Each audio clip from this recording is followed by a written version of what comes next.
پاستور بنی هین از شما دعوت می‌کند که به جمع 3 میلیون نفری کاربران فیسبوک در سراسر دنیا که صفحه بنی هین مینیستری را دنبال می‌کنند بپیوندید. به وبسایت مینیستری برید و روی لینک فیسبوک کلیک کنید و تعلیم زنده پاستور بنی هین در فیسبوک را از دست ندید. همین امروز صفحه بنی هین مینیستری را دنبال کنید.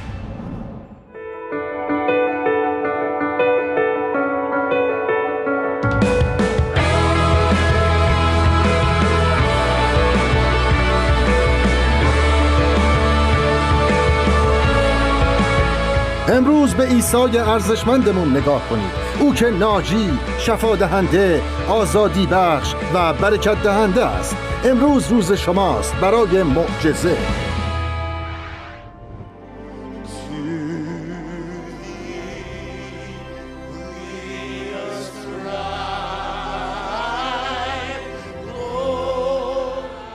ای قوم خدا، او را بپرستید.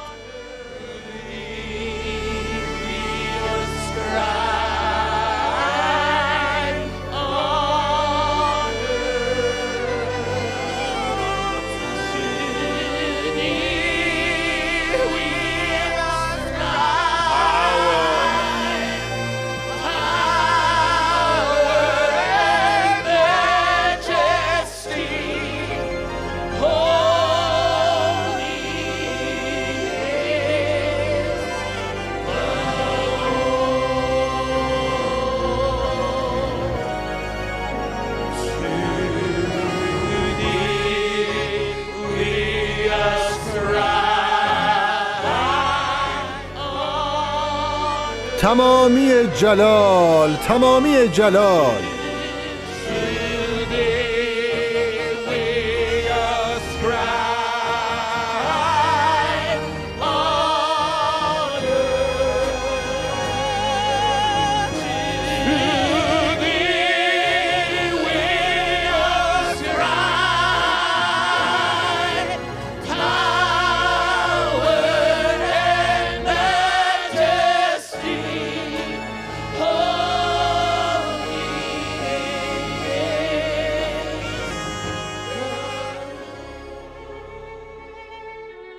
ما عظمت او را اعلام می کنیم که نام او متعال است. وقتی بریتنی داره برای خداوند سرود میخونه چشماتون رو ببندید و دستاتون رو به سمت آسمون بلند کنید.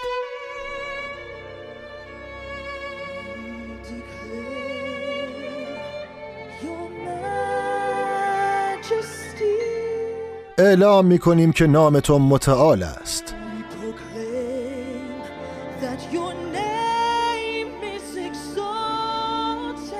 سلطنت تو با شکوه است. حکومت تو پیروز است.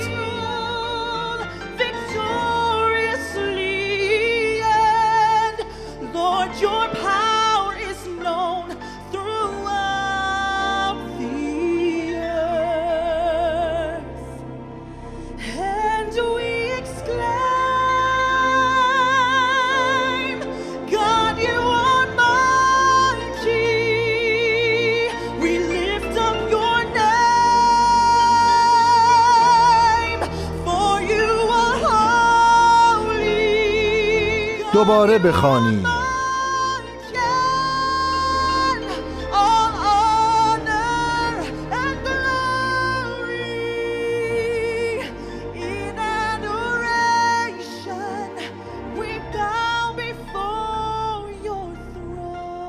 یه بار دیگه بریتنی، دوباره بخون عظمتت را. اعلام می‌کنیم که نام تو متعال است خداوند.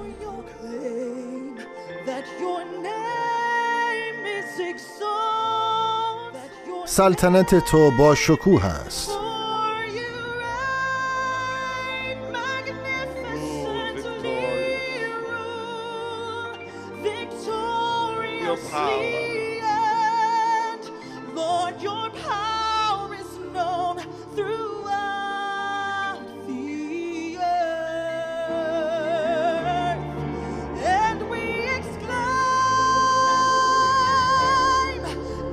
You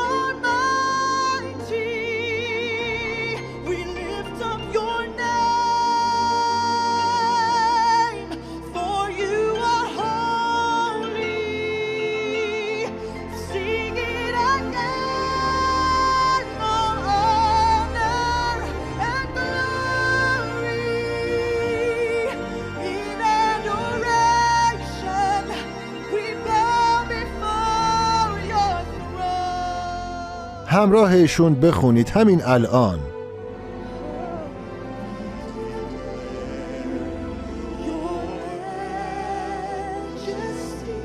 اعلام میکنیم که نامت متعال است.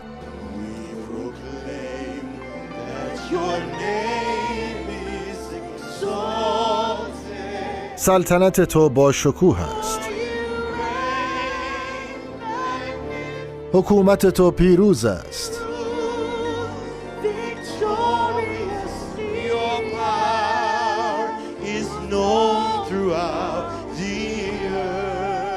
دستاتون رو بلند کنید.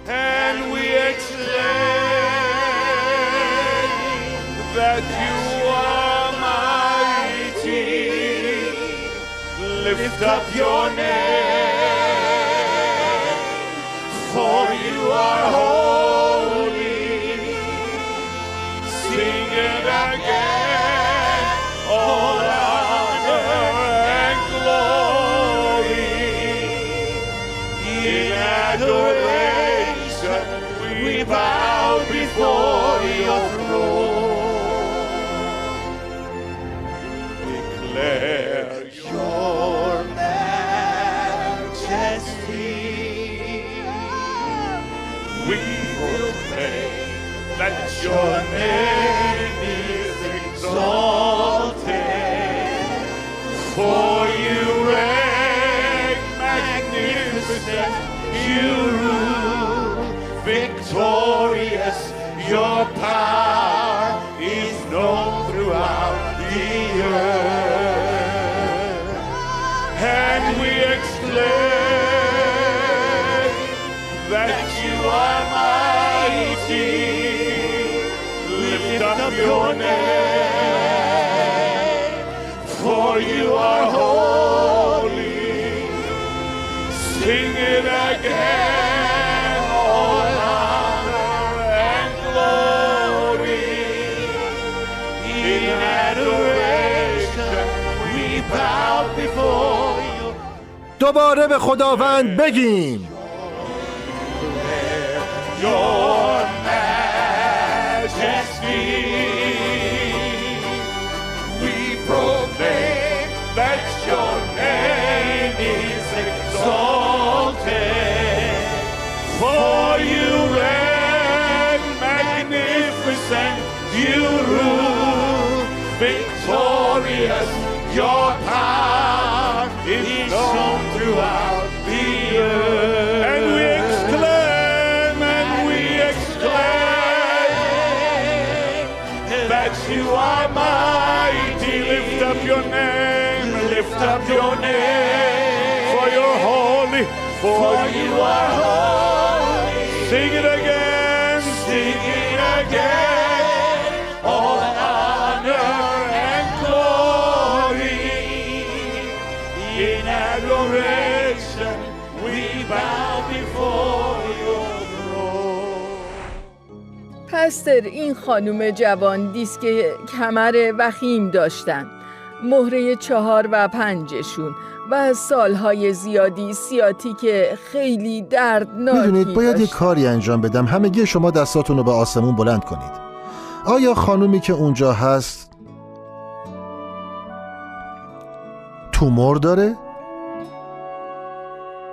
و خدا به هم اجازه نمیده که ازش بگذرم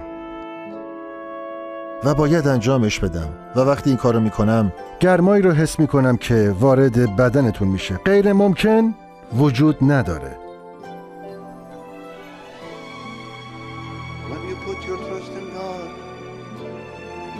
جیم، سریع بیا اینجا. بیا کنارم بایست.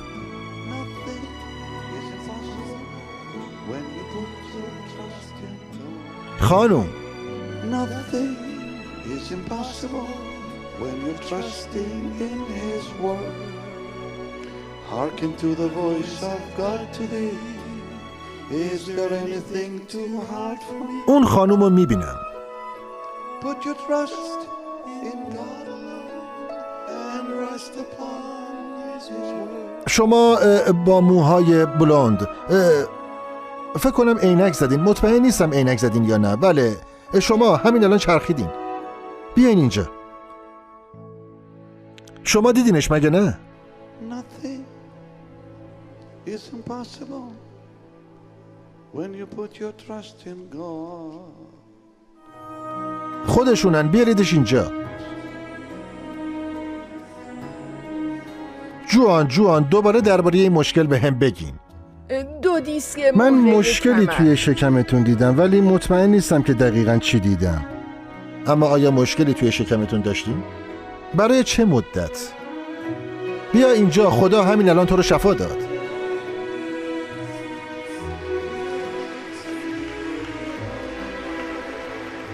جانم؟ خب من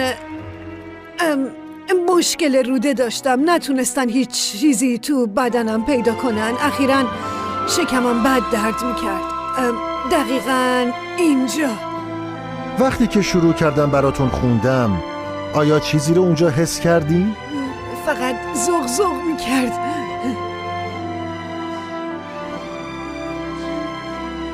چه اتفاقی برای ایشون افتاد؟ 2 دیسک مهره 4 و 5 و سمت راست کمرش سیاتیک داشتن.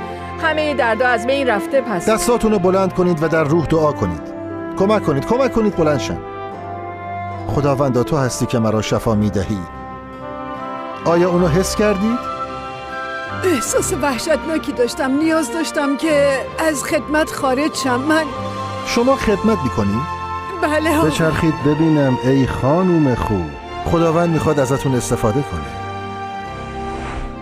این خانوم 32 سالشه و دکترای به مدت 10 سال نمیدونستن بیماریشون چیه، اما سال گذشته تشخیص سرطان کبد دادن و بیماریشون بدتر و بدتر شد تا اینکه سرطان به مرحله 4 و بدترین مرحله رسید و درمانها فقط چند روزی جواب میدادن و نمیتونستن اونو به طور کامل خوب کنن، اما در نهایت نمیتونستن صاف بایستن، نمیتونستن درست راه برن، نمیتونستن بدون، تا اینکه یک کوپن و بلیتی به دستشون رسید که بلیت خدمت معجزه بود.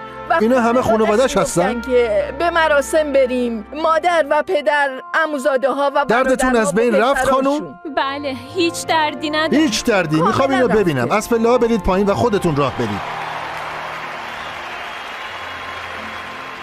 کریسی بدو. واو، دردی وجود نداره. بسیار خوب، بیاین اینجا. و شما میتونین به این حقیقت شهادت بدین که ایشون واقعا بیمار بودن؟ بله، کاملا. اون حالشون مریض چقدر بد بود؟ درد شدید داشت، تمام کبدش، اطراف کمرش همه درد داشت. ببخشید چی گفتید؟ شکمم، کبدم، کمرم، همه جام درد میکرد. دکتر گفت کبدم به اعضای کناریشم آسیب زده. نمیتونستم بخوابم، حتی نمیتونستم خم بشم. نمیتونستید کاری بکنید؟ میتونستم خم بشم، اما موقع خم شدن خیلی درد میکشیدم. الان خیلی خوبم، درد ندارم. معمولا این قسمت بدنم ورم میکرد. بهتره یه دست جانانه به افتخار خداوند بزنیم. خدایا میارزید نه؟ پشت سر جانم؟ اون خانوم، پشت سرشون شوهرشون ایستاده. اون آقایی که اونجاست؟ ای عیسی،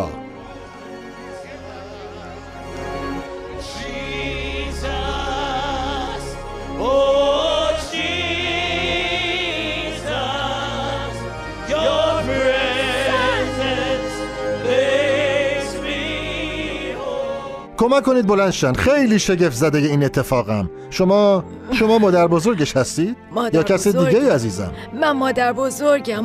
شما همونی هستید که براشون دعا کرد؟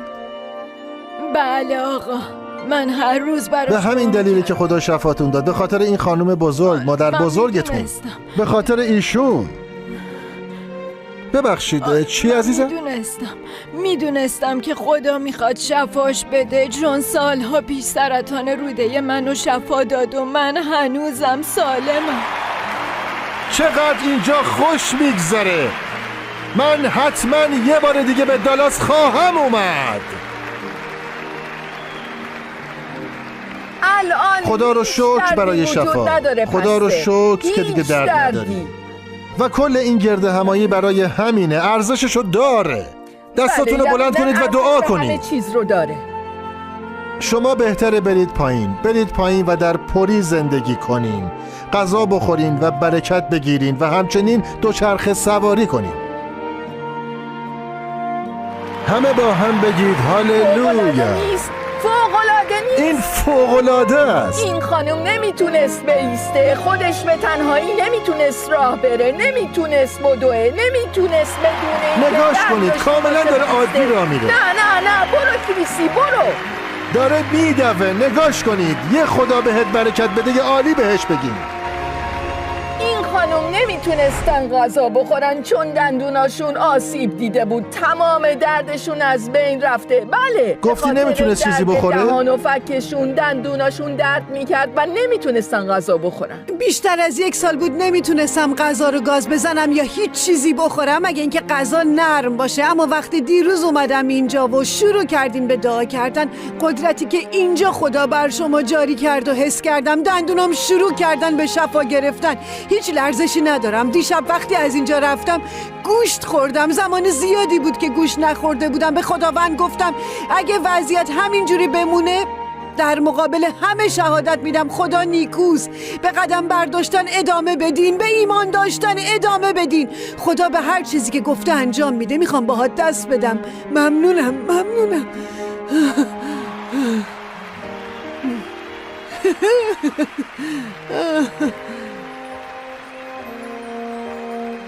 بله، این کاریه که باید کرد. در یوحنا فصل 5 میخونیم که عیسی شگفت‌انگیزمون به اورشلیم رفت و در کنار بیت حسدا به جمعیت نگاه کرد و مردی رو دید که سالها به انتظار معجزه دراز کشیده بود. و خداوند میاد و این سوال مهم رو میپرسه. اون دلیلش رو میدونست و گفت آیا معجزه میخواهی؟ آیا میخواهی سلامت یابی؟ آیا آماده‌ای که امروز معجزات رو دریافت کنی؟ و اون مرد داشت توضیح میداد که چطور بارها سعی کرده که شفا بگیره. و عیسی به اون نگاه کرد و سوالی رو پرسید که امروز از شما هم میپرسه. آیا میخواهی شفا پیدا کنی؟ آیا به خدا اجازه میدی که امروز شفات بده؟ آیا شفات رو میپذیری؟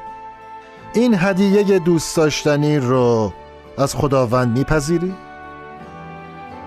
و اون مردی که خداوند ازش اون سوالو پرسید حتی نمیدونست که خدا کی هست. حتی اسم عیسی رو نمیشناخت. هیچ وقت اسم خداوند رو نشنیده بود. با این وجود خداوند انتخابش کرد و خداوند به مردی که حتی اونو نمیشناخت گفت آیا تو معجزه میخوای؟ و حالا خدای پسر پیش کسی میاد که اونو نمیشناخت، قدرت نام اونو نمیشناخت و نمیدونسته که این خدا خدای معجزه هاست. آیا پیش فرزند خودش نمیاد؟ نمیاد پیششون بگه آیا معجزه میخوای؟ میدونید وقتی شفا گرفت چی شد؟ اون مرد فوراً شفا گرفت تا خداوند بهش گفت که برخیز. خداوند همونطور که به اون مرد معجزه رو پیشنهاد داد به شما هم میده. به نظر من این یه سوال قدرتمنده. آیا شفاتون رو میخواین؟ او همون خداونده. دیروز، امروز و تا ابد اون همونه. اون تغییر نمیکنه. اون هنوزم این هدیه رایگان رو پیشنهاد میده. معجزه. زود باشیم، بیاین ایمان داشته باشیم و همچنین دریافت کنیم. دستاتون رو سمت من بگیرید و منم دستم رو به سمت شما میگیرم و بیایید از خود خداوند عیسی درخواست کنیم که امروز شما رو شفا بده، که معجزه رو که در بدنتون و تو زندگیتون نیاز دارین تو خونتون، برای خانواده‌تون. زود باشین، بیاین که با هم دعا کنیم. پدر، در نام قدرتمند عیسی با کسی که داره این برنامه رو تماشا میکنه به حضورت میام و خداوندا همراه هر کدوم از اونا ایمان دارم. هر کسی که داره این برنامه رو تماشا میکنه ایمان دارم که معجزه امروز به زندگیش میاد.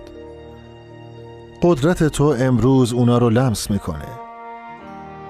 اون معجزه شگفت‌انگیز همین الان در زندگیشون شروع میشه. در نام قدرتمند عیسی. الان اینجا ایستادم، توی دفترم ایستادم و از همینجا به بیماری فرمان میدم که از بین بره. اون مریضی از بین بره در نام مقدس عیسی و فرمان میدم که اسارت‌ها، مشکلات از زندگی و خانواده‌تون از بین بره، مشکلات مالیتون از بین بره و لغو بشه در نام قدرتمند عیسی. امروز این درخواست رو به جا بیار در نام قدوس و قدرتمندت. آمین و آمین. الان شما شفا رو دریافت کردید. من اینو قبلا امتحان کردم. از همینجا فقط به ثانیه‌ای شفا میگیرید. یه آرزه پوستی خیلی بد، مخصوصا روی کمر، پشت کمر یه خانوم. میبینم که ناحیه پشت کمرتون، عزیزم خدا شما رو الان شفا داد در نام قدرتمند عیسی. دریافتش کنید. شما خدا رو حس میکنید. خدا شما رو لمس میکنه. شخصی رو میبینم با سینوزیت شدید تحت درمان دارویی بودین. هیچی کمکتون نکرده، اما خداوند الان شما رو شفا میده.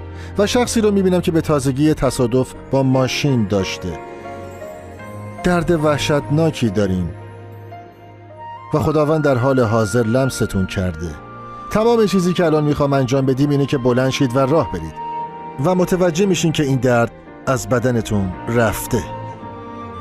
و یه مرد جوان که مشکل قلبی داشتین، در واقع حمله قلبی داشتین، پدر در نام عیسی اجازه بده شفا جاری بشه، اجازه بده معجزه شروع بشه، اجازه بده بدنش احیا بشه در نام قدرتمند عیسی. اسم شما آلبرته. همین الان منتظر شفای بدنتون باشید. و همچنین ورم دور چشم راستتونم خوب شد. دریافتش کنید در نام عزیز، شگفت‌انگیز و قدرتمند عیسی.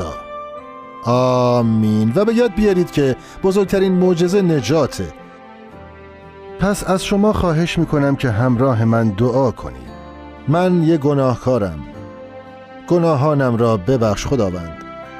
روحم رو نجات بده خدایا. امروز وارد قلبم شو و منو با خون خودت پاک کن. زندگیم برای تو تا ابد. آمین. اون شما رو دوست داره.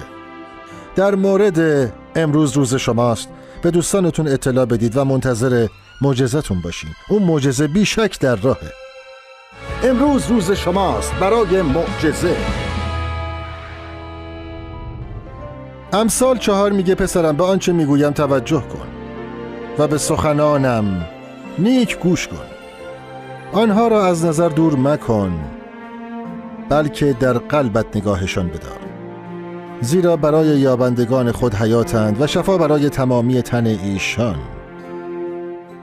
سلام، من کریس لینبرگ هستم، پستر کلیسای رفاقت حیات در مکینی تگزاس. خدا رو بسیار شاکرم که امروز اینجا همراه شما هستم و میخوام شما رو با یک ایده تشویق کنم و اون اینه که بزرگترین نوع ابراز عشق بخشیدنه. در واقع وقتی که من و همسرم عاشق همدیگه شدیم، یه زمانی تو زندگیم بود که من گفتم میخوام با این دختر ازدواج کنم. 21 سال پیش بود. در حقیقت وقتی من این کارو کردم اینجوری نبود که برم تو خیابون و وارد یه فروشگاه رفاه بشم و پول بندازم توی اون دستگاهی که داخلش سکه میندازن و میچرخوننش و یه حلقه پلاستیکی از توش بردارم.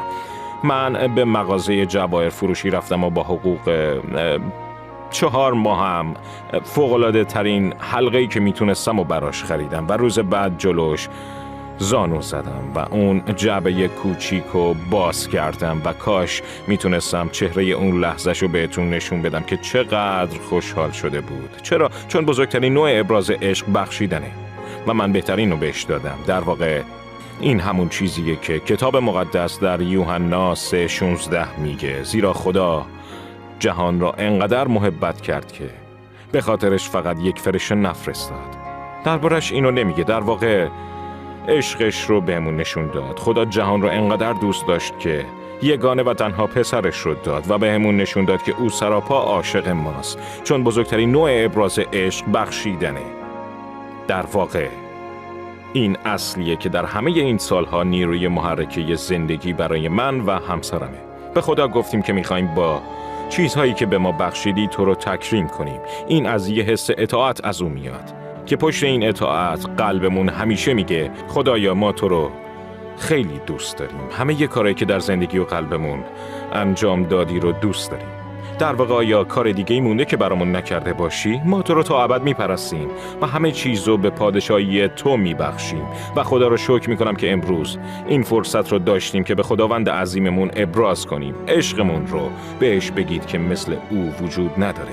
میخوام تشویقتون کنم هر جایی که هستید اینو انجام بدین. شاید تو خونه باشین، شاید دارین رانندگی میکنید، شاید یه جایی توی کافی شاپ باشید. میخوام تشویقتون کنم اینا رو به خداوند بگید. بیایید به خدا اعلام کنید که خدایا فقط به زبون نیست که دوستت داریم، بلکه با اعمالمون نشون میدیم که چقدر دوستت داریم.